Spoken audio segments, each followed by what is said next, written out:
What's up, everyone? Alex Rossman here, and welcome to Rossman Radio, the social first podcast where founders and industry leaders stop pretending everything's amazing and they tell the real stories, the wins, the failures, the why did I even start this moments, all of it. Most importantly, we break down the marketing strategies that are actually working for them today, not the ones some guru made up in a hotel conference room in 2016. So if you want real-world growth strategies told by the ones who have scaled multi-million-dollar brands, just listen. Well, hi, this is Lauren Jasinski here with Rossman Radio. I'm joined today with Candace from AAA Plumbers. Today, we're actually going to be talking a little bit about the plumbing industry and the home service industry and how this landscape has changed over the years. So I want to kick it over to Candace here to introduce herself and give a little introduction. Hi, well, thank you, Lauren. Yes, my name is Candace Mohrs. I am part owner of AAA Plumbers here in the greater Houston area, and happy to be here. Awesome. Great. Well, I have a few quick questions that I want to have here and just a quick conversation regarding some of your industry knowledge. So we're going to kick it off with, if you had to describe AAA Plumbers brand story in a few sentences, how would you describe that? I would describe AAA. So we are a predominantly multifamily 24-hour emergency service company. And we've been in the multifamily industry for 41 years. And I would describe our story as it's a family based structure of two business partners coming together, fighting the odds and language barriers, as well as what was going on in the industry at that time, and it has transformed into 10 years of employees, and now myself and my business partner, who's our dad started the company 41 years ago. We're now running day-to-day operations. Amazing. And I love that you've kept it so much in the family and have that. It's a really great element. And I think competitive edge to your industry and company as well. With that being said, how do you make sure that your company stands out, though, in the competitive industry where many businesses can look and sound the same?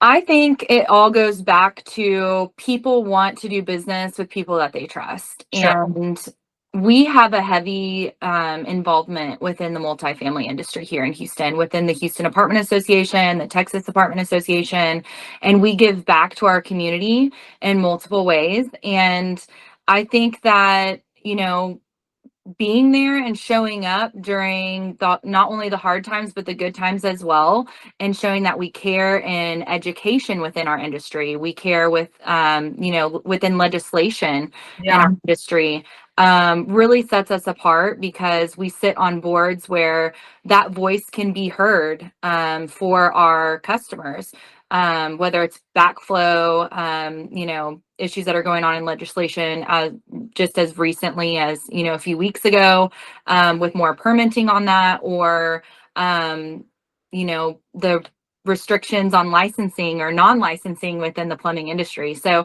I think that is really what I like to say sets us apart within the competitive industry that we have, because there are a lot of bigger companies that have, that could probably go out and do it, but we stand on our relationships that we've had for over 41 years, and we're still trying to cultivate those, and we're active in the industry. Yeah.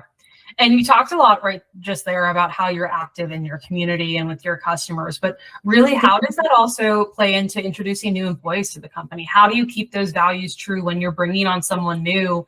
Because as we know, in the home service space in general, having that kind of turnover and retention can be a little bit difficult, but when you have that right culture, it can really set the tone. So how do you go about that when introducing new employees to the company? I think company culture is everything. We really, life is hard. And when you're spending most of your time at work, you want to know that your company cares for you. And so if we're giving back to the community that we're servicing, we want to give back to the people that are working hard for us on the day-to-day. So we make sure to let our employees know what it is that we're doing and getting involved within the community for our customers, as well as continue to create that company culture of respect and honesty, and education within our employees as well, because we want for them to be knowledgeable when they go out on the job site, prepared. We want them to feel the best, look the best. Yeah. And, you know, that can go into even having some company events where we gather together. And we just recently had a Dynamos game where we were at the pitch patio, and everybody got to bring their family, and we had a wonderful night watching soccer, or football, as most would say when it comes to that. But it was a great time, and I think that's so important, is to let the employees know that we care. And I mean, we're an emergency service company, so a lot of our guys are on call every third week. Well, all of our guys are on call every third week, and you know, it's a hard job. Nobody wants to be out doing that hard work for those long hours, but I think that our tenure of employees show that our company culture has been where it needs to be, and I hope that we can continue that on throughout the next generation.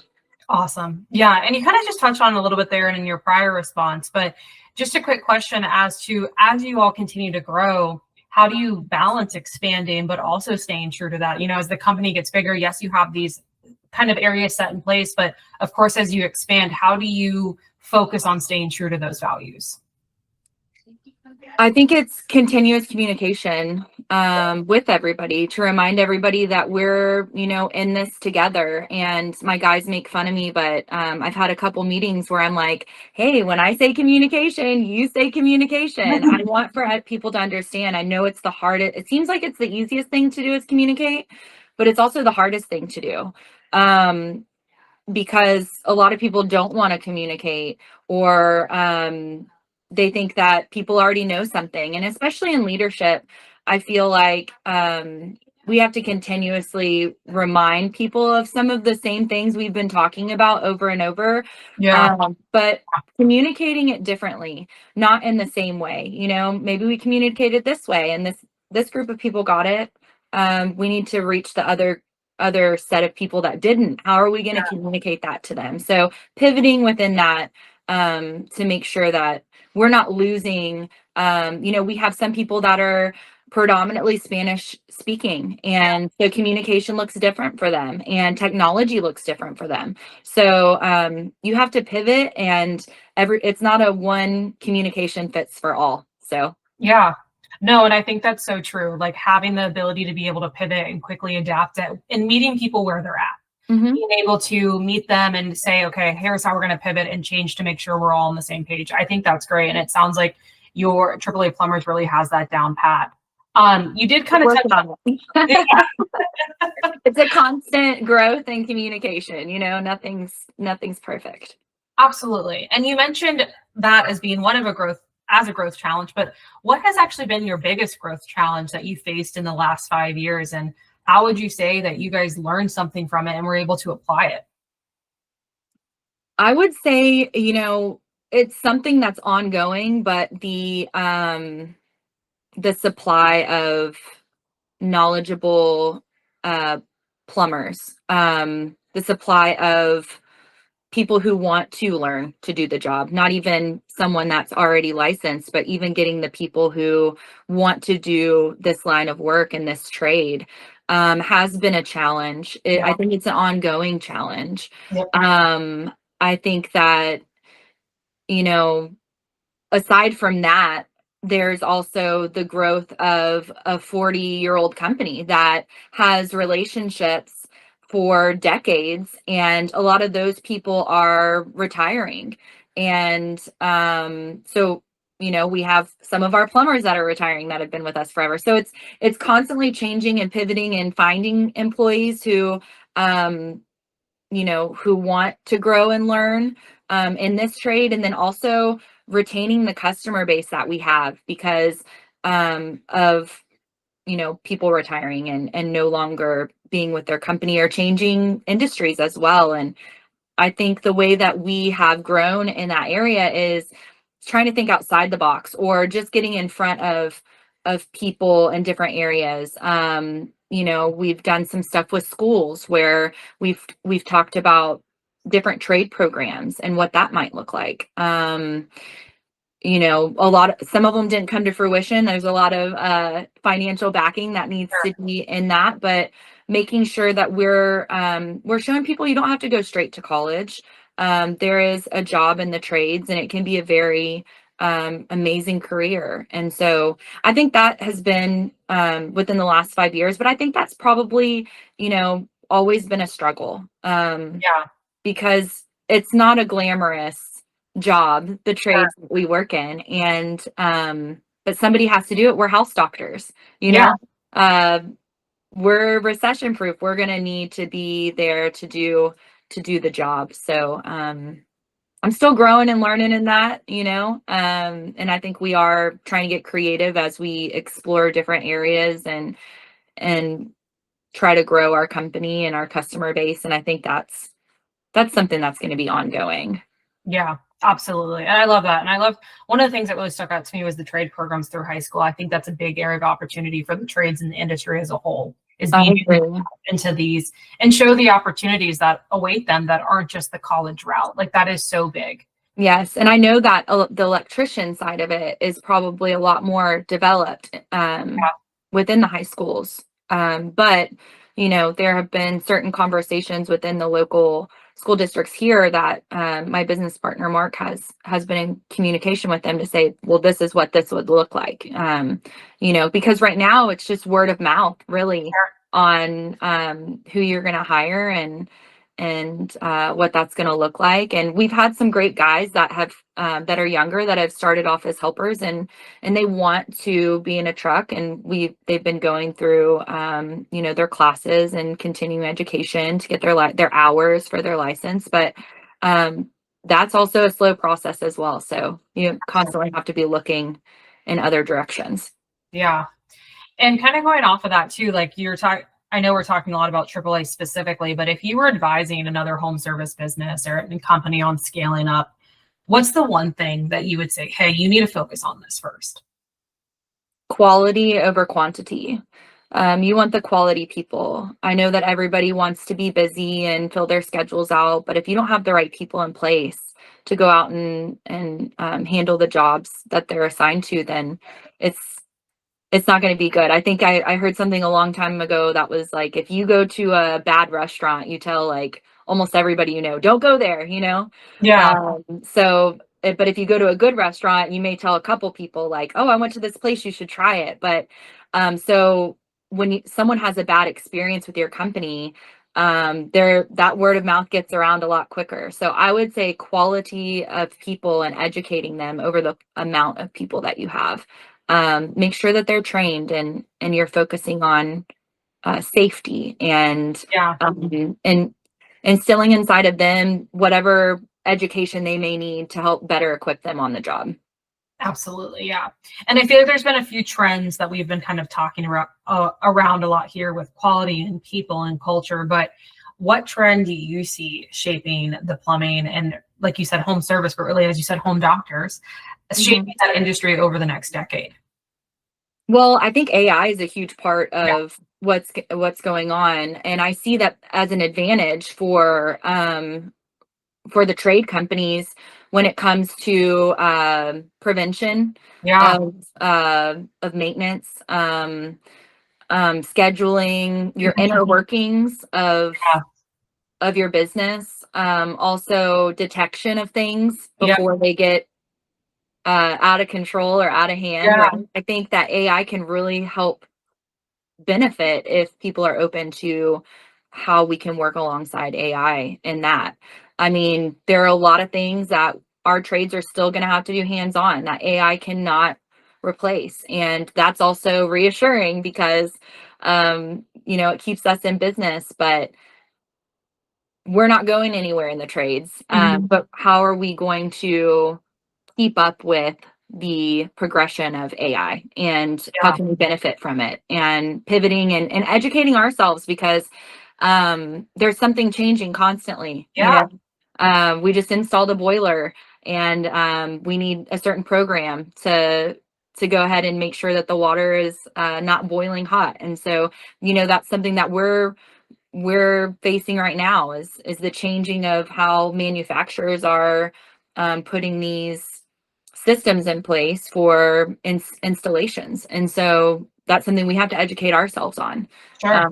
But it can be a great, people can see that as a challenge and say, oh, and, be naysayers to it. Or you can see it as like, wow, this is a great opportunity for us to learn about the progression of technology and how is this going to be beneficial in the future? Maybe it'll catch when the hot water is too hot and prevents a child from getting burnt in the bath, or different ways. I mean, that's a small one, but a huge one in the terms of human care, right?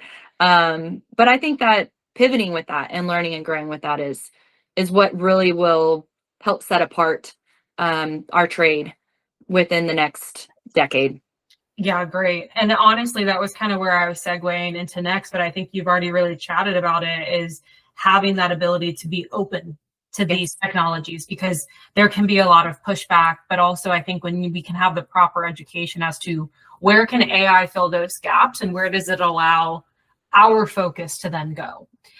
We know that you can never replace that human interaction. So allowing the guys and the team in general to be able to have that one-on-one with the customer to where they can really educate them, make them feel safe, but also share with them the benefits of these technologies that are coming into play. I know that you said that the burn one was a small instance, but actually that could be huge for a family that, it has small children and they want to know about these things that can just, even something like that can really prevent. I mean, there's obviously larger scale things like a full system breakdown or something to that effect, but I think the water heater one is a great example. And I love that you are already thinking that way, because I do think it will really shift how people operate, but also how people entering the industry will really think about it. Right. And to go off of that too, I mean, there is a lot of experienced tradesmen and tradespeople retiring at this point. How do you think that the industry can adapt to that kind of shift in workforce to where you can now train and attract that next generation of skilled workers, but also, because I know we already touched on it a little bit with the programs that are getting into high schools, but even with the technology of how that can attract them too. Right. I think, the next generation coming up is a lot more technologically savvy than generations previous. And I see it as a benefit, of their knowledge and skill set, and they think their minds are thinking in the way of technology, and versus how some of the tradesmen who are about to retire are not, they're so far, there's a huge gap there in age and in technology that as AI, as different technology components are coming into the trade, I think it will be more enticing, because you're going to be speaking a language that's more on that level of that generation versus, oh, it's just plumbing, or it's the electrician side or whatever it may be.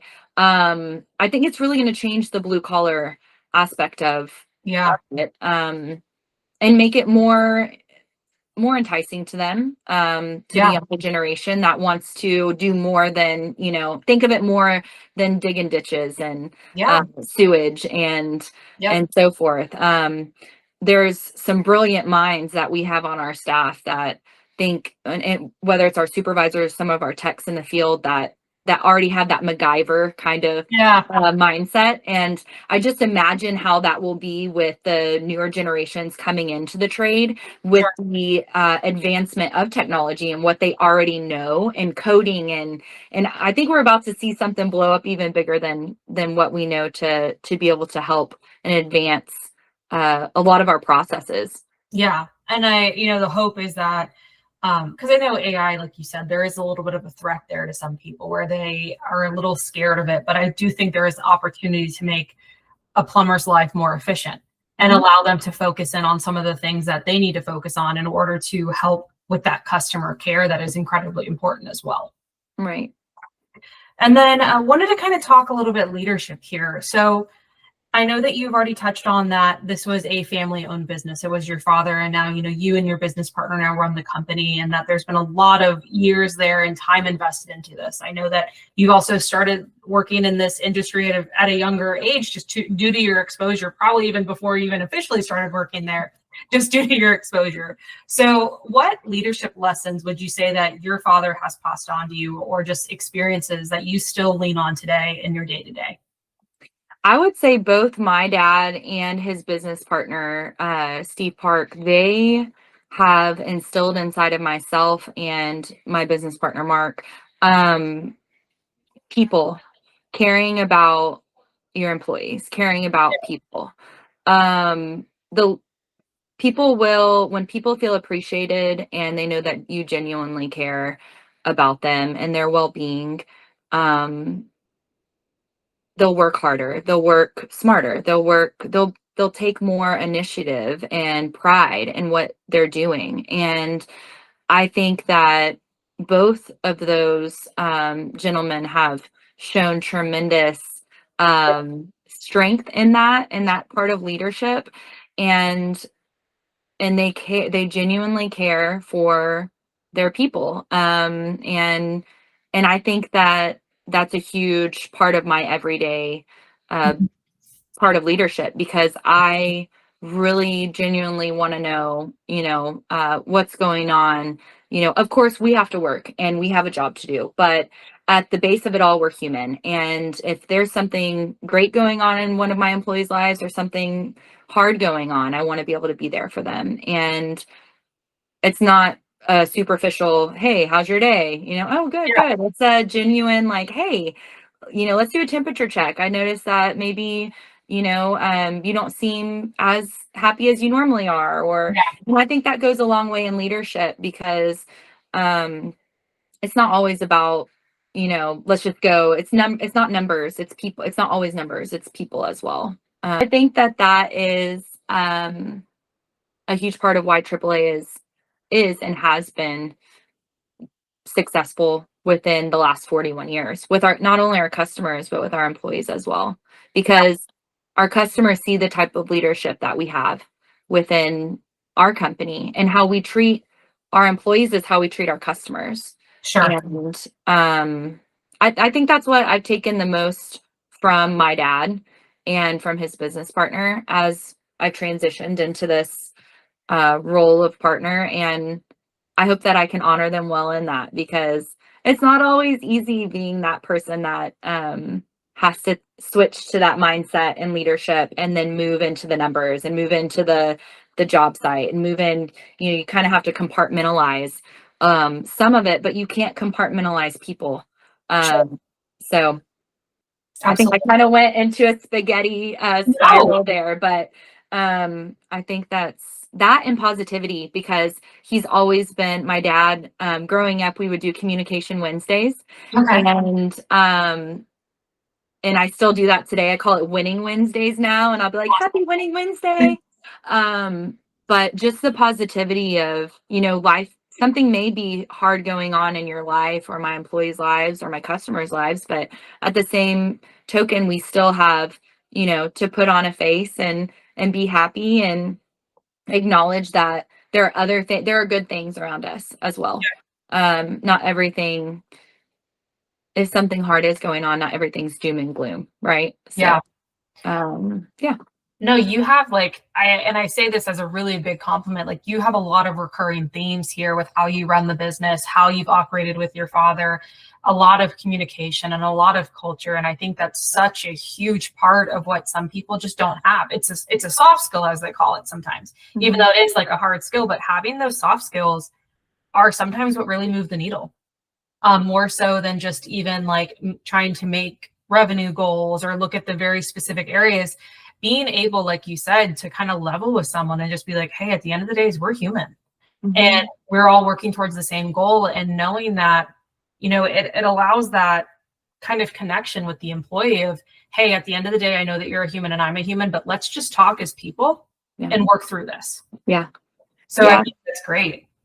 Well, I think it's hard too, because we live in a day and age where we're all overstimulated and we have way too much information at our fingertips, and that can be overwhelming.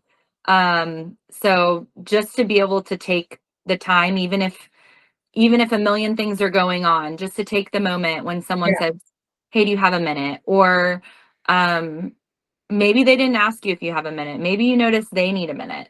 Sure. And you're like, hey, can I talk to you for a second? And, they're like, but you take that minute to be like, hey, let's check in. Like, how are you? That goes a long way. I appreciate it when people are ask me about my day and genuinely want to know. Yeah. So.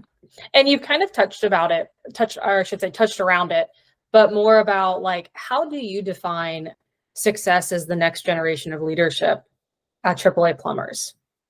Or can you at this time? Yeah, I think that it's service beyond business. Yeah. I think that, I wrote a mission statement for me, so I can speak for myself on this. And my mission statement for myself is that I lead more people to know the kingdom of God because of his love. And I want to love the way Jesus did. And which means that I care about people. That means that I want to know. I want them to be successful. What are your goals? What are your dreams? So I think it's success beyond business, and that I touched a lot on that internally, and then a little bit about externally in the community, but it's giving back to someone who can't afford to fix their plumbing and saying, hey, this year we helped these people get running water. Or my business partner, he goes to Honduras and helps drills water wells, so villages can have water. Or giving back to our veterans who suffer with PTSD. I think the legacy that you leave behind as a company, as a person, as a leader, is so much more impactful than we probably know, and it's in our day-to-day actions. And so to have that grace, to have that forgiveness, to have those things for people. And then also remember that success is in people, it's not in profits. So of course, yes, we would love to make profits, and that is our goal as a company, and we will strive to do that. It's also in the success of our people. And I love that the legacy that my dad and his business partner have built, and that Mark and I get to continue on, is the success of the people. Because I've said it time and again, I'm not here for the plumbing. Obviously, I'm not a master plumber. I'm here for the people. I'm here for the people. I love the people. And even the people that are hard to love, I love them even more. I'm like, let's challenge me to be a better leader and to grow my way of thinking. And maybe I don't think the same way they do, but maybe now I'm open to hearing something different. And I think that is the the next step of leaving a legacy for this company, is to continue on what was done and build upon it. But it's beyond the profits, it's beyond the business, it's something much greater. Yeah, absolutely. And I mean, even like you said, sometimes those people that might be a little bit harder to love are the ones that need it the most. So yeah, I love that. And I love that's how you're seeing that definition kind of shift. And last question here to close us out is that, when people think of AAA Plumbers in 10 years, what do you hope the brand is known for? I hope the brand, I think it kind of wraps everything up in a pretty bow that we've been talking about. I hope the brand is remembered as the way that our customers speak about our fathers. We call them the dads, right? As the dads, who they felt so important when they would call on Thanksgiving Day or Christmas Eve when their property had no water. And they felt horrible calling, but they needed water on their property for their residents. And my dad and Steve were personally there in their trucks. Wow. I hope that continues to be true for what we do, even though it's shifted in the way, we're no longer, my business partner's not out in his truck doing the service calls, but that people know we're reliable. And when they need us, that we're there, whether it's for a plumbing issue and they need us on site, whether it's for advocacy and they need us to lobby on behalf of what's best for our industry, or supporting them in education for their companies, or just giving back to the community. I hope that they know that AAA genuinely cares about the community that we live in, the people that work for us, and the people we service. I hope we don't lose that. I hope that's the culture of who we are and why we do what we do. And I hope that that's what we're remembered for. Awesome. Well, this was great. I really, really enjoyed talking with you. Like you said, there were so many recurring themes in this conversation that I think, from culture to community to communication, that are really going to drive this industry into the next, I would say, generation of plumbers, but also leadership. And I think there's just a lot of great things coming down the pipeline. I'm really excited for you all over at AAA Plumbers. It sounds like you guys have a great, I would say, foundation for what you have and what you've been growing upon. So really, thank you so much for joining today on the Rossman Media Podcast, and that we were able to have this conversation and really just kind of talk industry and talk shop, if you will, for the last 30 minutes. Yeah, well, thank you so much, Lauren. We've appreciated the time. Of course. Thank you so much.